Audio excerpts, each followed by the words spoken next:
Hello and welcome to this discussion with Ayten Amin, Director of Souad, moderated by Dr. Sonali Pahwa.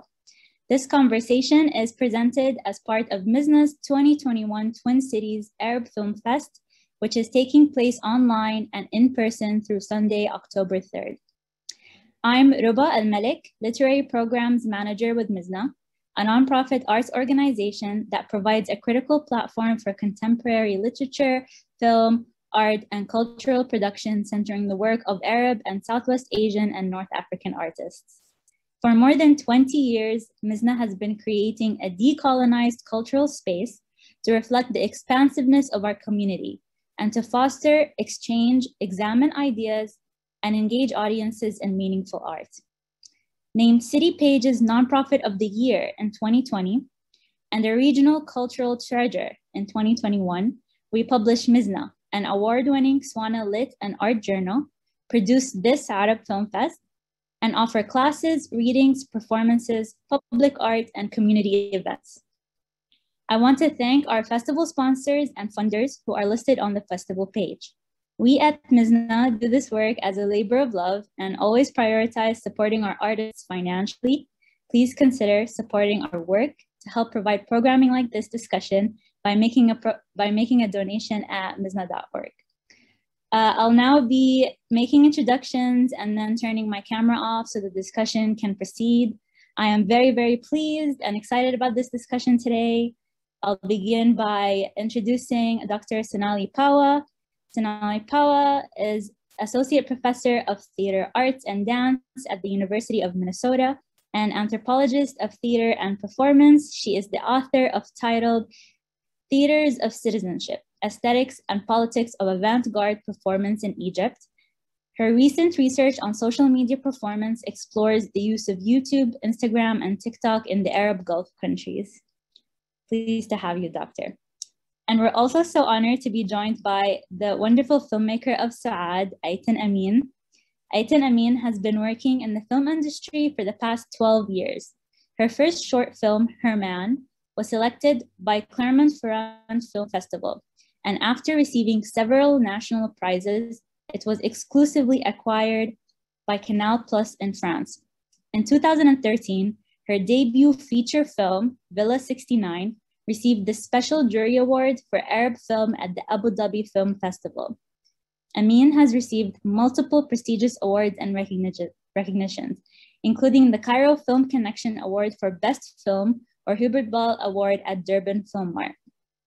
She co-directed the documentary Tahrir 2011, which was selected at Venice International Film Festival and TIFF, and the film was nominated for Best Documentary in Cinema for Peace Award, Berlin 2012. Ayten's film Souad opens our festival at the Trilon Theater in Minneapolis on September 29th at 7 p.m. and is available on our online festival platform for Minnesota audiences through October 3rd. Welcome and thank you.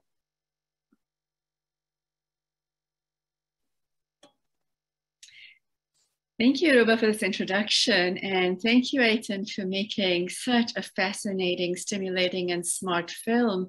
I wanted to ask you a little bit about how your film connects and also departs from Egyptian film history. I was very much reminded of the collaborations between Mohammed Khan and Wissam Suleiman, for example, in their stories of young women looking for love and respect in Egypt. And of course, the title Souad makes me think of the iconic actress Souad Hosni, perhaps the original tough girl of Egyptian cinema. And I was fascinated by how you decided to set the film in Zaazit, which is a town we don't often see in Egyptian cinema. So could you please tell us how you chose the setting for your film? Well, when I first had the idea, I started talking to Mahmoud Izzat, my co-writer, and Mahmoud worked with me in my first feature film. And then I started telling him about the story of the two girls and the relationship to the online community and And I was telling him, I had this idea from the beginning that I wanted to make this film outside of Cairo. And I was telling him that I want to set the whole film outside of Cairo. So actually, I was telling him from the beginning that I think that the guy has to be from Alexandria. I don't want her to go to Cairo. I actually want her to go to another place. So it started like this. And when I started talking to him, he started telling me about his followers, because he was kind of an influencer after 2011. He's a very well-known poet here. So on Twitter, he has like thousands of followers, and many of them actually are from small cities. So he kept telling me about his followers and girls who were talking to him and asking him about stuff, and they were very similar to the story we had in mind. So actually, it was like an indication that this is right, that this is what that really we want to portray those girls on screen. And most of the time, actually, in Egyptian films, you don't have the main characters outside of Cairo. Usually, it's like a few number of times that they were outside of Cairo. So actually, I was fascinated with the idea of portraying girls and women who are not here in the big city and who we don't get to see on screen. And I think that they deserve to be on screen, and that they deserve to have a role, and that they deserve to be seen and heard. And so this is how it came about. Great. And can I ask how you cast your lead actors in the role? Because they're so perfect and so unlike in many ways, many traditional actors in Egyptian cinema. Well, the casting, it took us like a year, but the casting, it was stages. At the beginning, we did like auditions and casting for the followers of Mahmoud. But at the time, we did not write the script. So actually, when we did the first auditions, we were like improvising with them and talking to them for hours. And we had everything on tape just to be able to write the script. And then afterwards, when we started doing the casting for the film itself, it took us about like 8 to 9 months, because it was also on stages. We we did the main castings. They were all in small cities, and the girls are not from Cairo, actually. So actually, we were trying to get girls who do not come from the capital to act. So actually, we received a lot of girls came to the castings, and we kept narrowing down. It was like 40. It was all in all like more than 250 girls, and then it was like 40, and then from 40 to 10, and then they were 4. It was like 2 sisters, and 2 sisters. It was either this or this. And I worked with them for 3 weeks, and then I decided to go with the girls that ended up in the film. Wow, that's such an interesting process. Can I also ask you about why you wanted to make a film about social media, for what it shows us about Egypt today? I was really especially fascinated by how it offers this window into social class, as well as into this relationship between the smaller cities and Cairo and Alexandria. Well, there are several layers in the film, and I don't think I was very aware of them when we were doing the film at the beginning. It was just like it was developing organically as we were working. So the social media, of course, was part of what we were doing, but it came about was at the beginning we were thinking of him as an activist. It was like in 2015, and then we decided not to go for this because probably it wouldn't go with the censorship. So we decided, no, we don't want him to be an activist, but we still want him to be someone who's popular. So we were thinking about, an influencer, someone who has thousands of followers. So we shifted. The first draft of the script was an activist, and then it shifted to being an influencer. And then when we started thinking about being an influencer, I'm into social media very much. I follow a lot of people. I follow a lot of people in Egypt and everywhere. I'm very curious.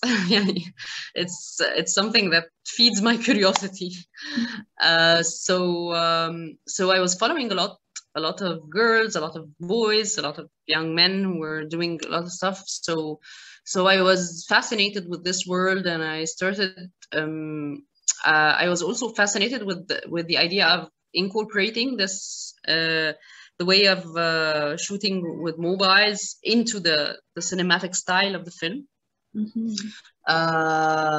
And then even when we were auditioning for the boy and the guy in the film, we did a lot of auditions with influencers.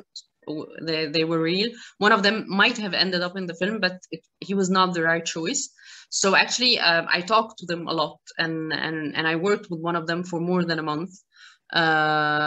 So I got to know a lot about his life, about how it works, about the insights of everything.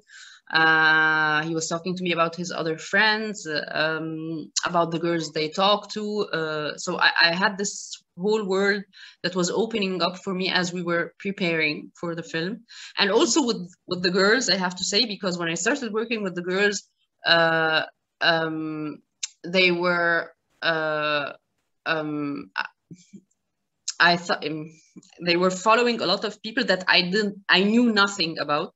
So it was another world, and the guys who talked to them virtually, and the people they haven't met, even the little girl, there were guys who were trying to date her, and they were like 30 years old, and she was 13, and it was so it was like a totally different world. And we kept on going with them, and when we were doing the rehearsals, we kept changing the script as we were going, because we were doing a lot of improvisations with them, and they were telling us a lot about their lives. So I always went back to Mahmoud with these stories and with the improvisations that we made, and he would watch them, and he would rewrite the scenes according to what was happening. So it was like this. We kept going back and forth between what we were discovering with the actors and what Mahmoud knew, even as an influencer himself.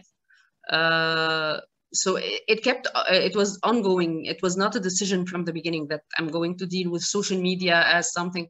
No, it was something that I discovered when I was working on the film. That is so interesting. So you start out by looking into this other world in many ways, right? From when those of us who are in Cairo, Alexandria don't often see, and you end up with this new vision onto social media, which is so fascinating. It's clear that the stories you're giving us, you're telling us, definitely come from social media, and they come from these real lives of the young women and some of the men that you talk to. I'm also wondering what stories inspired you in terms of cinematic narratives, because this is a film that is so much about Egypt and so familiar and recognizable from Egypt, but has also translated so beautifully on the global stage. So I'm just curious about what inspirations you may have had, or other stories you might have been inspired by in cinema while writing this. Well, I have to say that, like you were saying about Muhammad Khan, but also I was fascinated with Muhammad Khan during the 80s, when he was working with Khayri Bishara, Dawood Abd al-Sayed, Atif al-Taib, all of the new realism in Egypt in the 80s. They were like my favorite films, and they had a direct influence on me. And I knew Khan personally because I worked with him, and we were very close friends. So actually he was like my mentor. So it was part of the way I was thinking of cinema from the beginning, even before working in cinema. I was fascinated with their films. And at the same time, when I started studying cinema, I was watching a lot of European films. I started watching other films because when I was growing up, I only watched Egyptian films. I started like in my 20s watching other films from other countries than in the US. So it was my culture was mainly American films and Egyptian films. And then I started watching European films, and I was so fascinated with Abdel Latif Kechiche, the French-Tunisian director. I loved his films. And also of course with John Cassavetes, the American filmmaker. I admired everything that he did, and I admire the way he carried on with his career as an actor, as a professional actor, and making films on his own with his wife and his mother. And it's fascinating the way he made independent films, and he had such a freedom. And I watched a lot of interviews with him. I was really fascinated by the way he was making films. So I think they had a direct influence on me when I was working. And also there's something that's a nice coincidence that happened in this film. That in the beginning, when I was talking to Mahmoud about the film, I gave him a film that I really love, and I told him that there is something in this film that I think it resonates with the story we're telling. And this film was called Alice in the Cities. It's a German film. It's by Wim Wenders. It's in 1974. So it was like our reference when we were writing the script. And then when we finished the film and we got the fund from the World Cinema Fund in Germany, Wim Wenders actually became a co-producer on the film, because we were looking for a producer from Germany. And by coincidence, Sameh got to know his company, and they became a co-producer on the film. So it was a nice coincidence that he was like the reference of writing the script of the film, and he came on board on it. That is quite amazing. Could you also say a bit about the path from making this film very much in Egypt to getting it to all these amazing festivals like Cannes and Tribeca and such? Just could you share a little bit about that story? Well, when we were working on the film, I always knew that the film will make it big, but I was not thinking about it. I was really enjoying because it was the first time for me when I was working on a film to do everything the way I wanted. I had such a freedom when I was working on this film, so I did everything the way I really wanted. So when we were working, it was like we finished editing and we were still working on the sound, and we applied for Cannes, and I think that a lot of people told us that it will not make it because it's not similar to the other Arab films that were in Cannes before, or the Middle Eastern films. Yeah. So, and I remember Sameh, my producer, we were still working, and he was telling me the Cannes committee, they're watching the film, they're watching it every day. And I was like, at the time it was the start of the quarantine, and I was telling him probably they're bored because they have nothing to do and they're watching all of the films. So I really didn't see it coming at all. I remember very well that he was telling me this, and I had no doubt that that we were not going to be. I didn't think that we will ever be selected. And then we had this email suddenly that we really like your film. What do you want to do? Because Cannes will not be held this year. Do you want to wait for next year? And I didn't really understand the email when we got it. Hello, I called Sameh and I told them, what do they mean? Hello, you say me, but we're going to be selected. And I was like, does this, they did not say it by words that we're going to be selected. But everything is saying that we're going to be selected. So yeah, it was really amazing. And Tribeca also was amazing because Sameh actually met with them when we were in the development phase of the film, and he was trying to see how we would apply for funds, and he was really very happy that actually we were selected, because he remembered that when we first met them, the film was like we had no money for the film. We were still in a very early stage. So it was like, he was so proud. As you should be, and he should be. And I do hope as well that you get distribution in Egypt. I hope that's on the horizon, because I've been... Yeah, it should be in December, I hope. Fantastic. Congratulations. That's quite an achievement in the climate of everything that's going on in Egyptian cinema right now, to get a fabulous public release. I have a quite different question now about the aesthetics of the film, which I also found really interesting, particularly the question of fashion and clothing. I really enjoyed the way your characters talk about clothes, shop for clothes, really make that a statement within the film. And I'm wondering how you worked with the clothes there, and worked with making them really a sign of social class and aspiration in your movie. Could you say a bit about the fashion design of the film? Well, I think for me, it's like they're girls and young women. Of course, they're interested in fashion and clothes. That's very normal for girls in their age. But at the same time, I worked with Nayera, the stylist of the film. She worked with me in all of my projects, and she's really very good, and she was smart about. We were getting clothes from them. It was like, how do they dress, and a lot of stuff we used from their own. Most actually, what we used was their own clothes. So it was, of course, a part of it, because we were trying to get them to look as normal as natural as possible. The way because Souad, it's like we have millions of Souad in Egypt, and we wanted her to look like the millions of Egypt who were walking the street, to have the same way they dress. And I think it was really smart of her, because she made it look effortless, as if it's just her clothes, but she really was making choices. So it was she was very smart.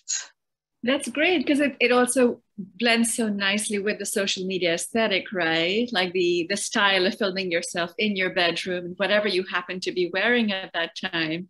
So I guess I really liked that unstylized style of it, which fits so well with the theme of the film. But I also think it's a really interesting statement on social class as well, right? The way these young women dress, the t-shirts have something in English on them, right? A slogan in English. I remember Souad's t-shirt saying something like, "I don't dress for boys." Yes. Right? But in general, I wonder what came up through this really interesting process of improvising and writing your script. What window did you find that, looking into social media, doing this research in social media, gave you into how social class, class dynamics, class mobility, and inequality are really working in Egypt these days? So here the thing is, there is a statement about the class in Egypt in the film, but it's a very subtle statement, but it's there, of course, because you can totally see that Souad and Rabab, who live in a certain way in the Aziz, they come from a conservative middle class family, lower middle class, and Ahmed, the guy she's following, he also comes from a lower middle class, but in Alexandria. So there's a difference, because he's in a different city. So actually that's why he likes her, because there's something similar. She's similar to him, but at the same time he's aspiring to climb the social class, which is normal for the Egyptian guy. Yeah, it's normal here. People marry for the social class to get better in money, and it's part of the deal.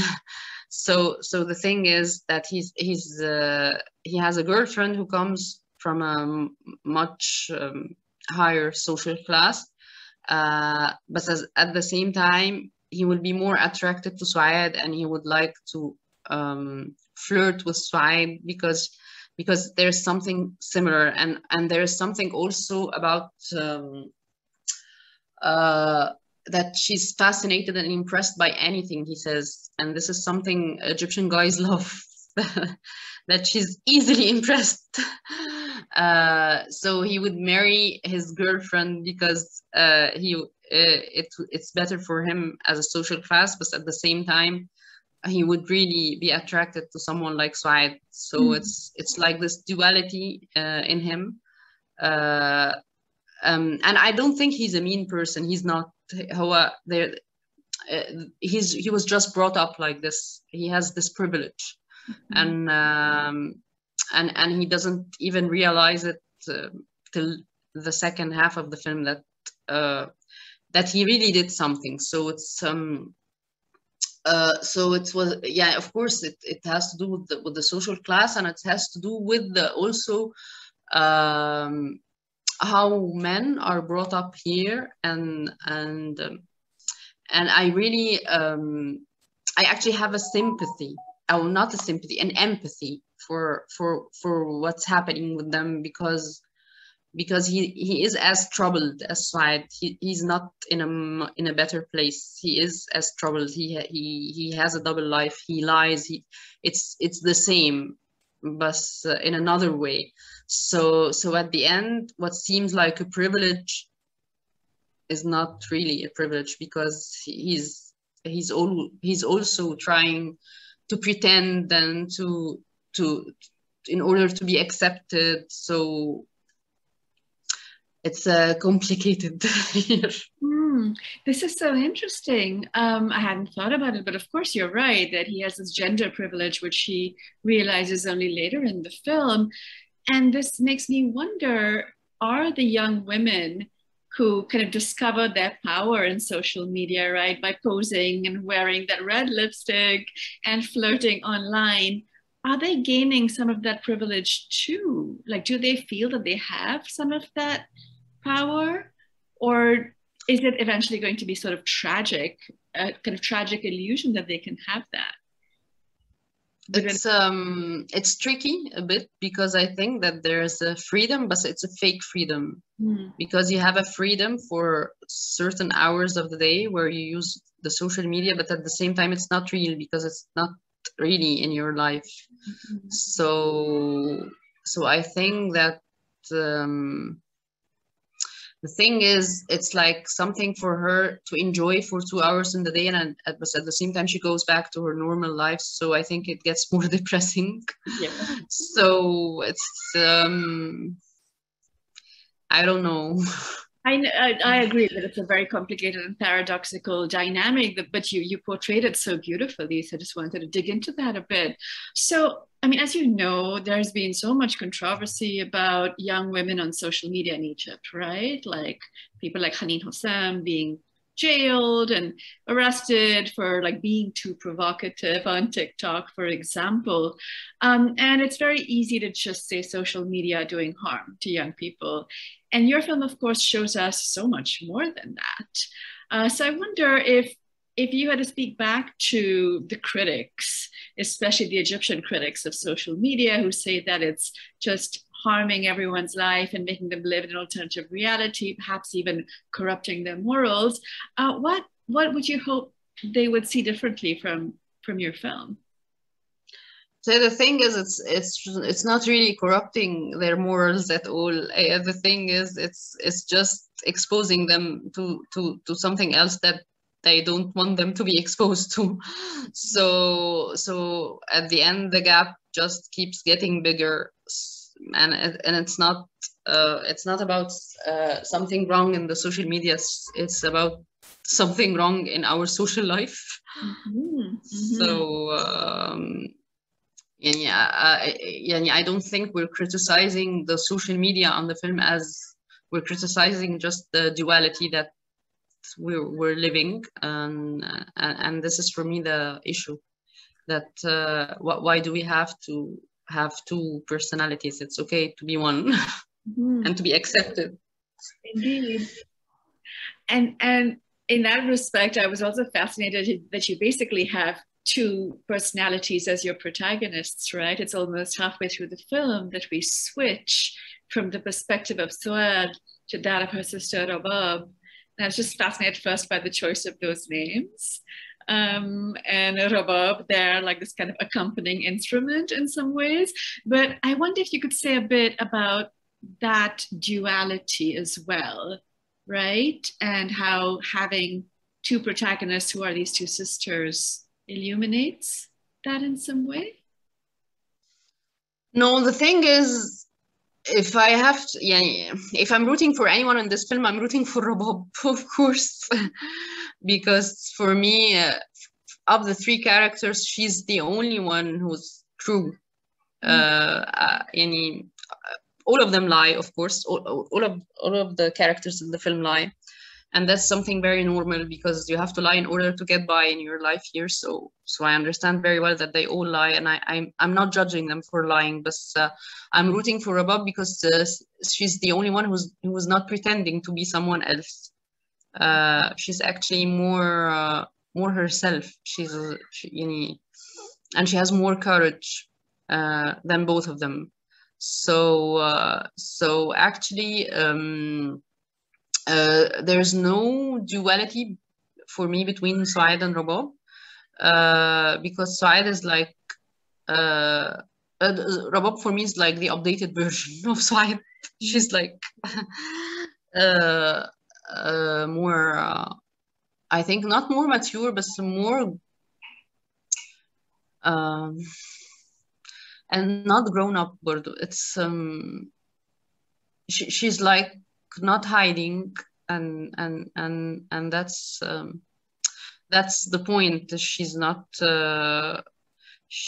hiding behind the lies, and she's not hiding behind another personality, and she's not she doesn't have to come up with lies about her life.